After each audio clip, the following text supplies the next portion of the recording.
GST வரி விதிப்பில் மாற்றம் செய்யப்பட்டுள்ளதால் ஏசி, டிவி, சிமெண்ட் உள்ளிட்டவற்றின் வரி விகிதம் 28% 18% குறைகிறது. இதன் மூலம் பொதுமக்களின் வாங்கும் திறன் கணிசமாக அதிகரிக்கும் என்று எதிர்பார்க்கப்படுவதால் வியாபாரிகளும் ஆர்வத்துடன் விற்பனையை எதிர்நோக்கியுள்ளனர். ஜிஎஸ்டி குறைப்பை பொருளாதார நிபுணர்களும் வரவேற்றுள்ளனர்.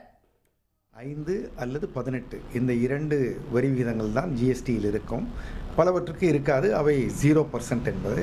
அதுவும் அந்த ஒரு 0க்கும் நிறைய பொருட்கள் இப்பொழுது நகர்த்தப்பட்டிருக்கின்றன. நான் முதலில் இதை வரவேற்கிறேன்.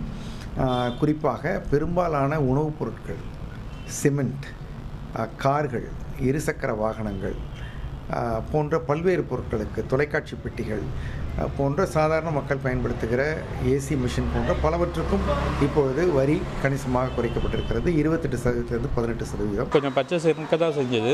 ஆனால் விலை ஜாஸ்தி அப்படிங்கிறதுனால கொஞ்சம் இது பண்ணாங்க. இப்போ கொஞ்சம் விலை கம்மியானதுனால, ஜிஎஸ்டி கம்மியானதுனால பார்த்தீங்கன்னா மக்களுக்கு கொஞ்சம் பர்ச்சேஸ் பண்ணுறதுக்கு ஈஸியாக இருக்கும். இப்போது ஒரு 1.5 டன் ஏசி 40 ரூபா வருது அப்படின்னா ஒரு 32 ரூபா அந்த மாதிரி வரும். சில லட்சங்கள் அளவுக்கு சிமெண்ட் தேவைப்படுது.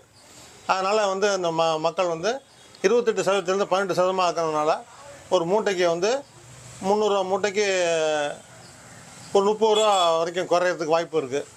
அதனால் இனிமேல் எல்லாருமே அது ஒரு சேவிங்ஸ் ஆகும். மக்களுக்கு வீடு கட்டுறவங்களுக்கு எல்லாத்துக்கும் ஒரு சேவிங்ஸ் ஆகும்.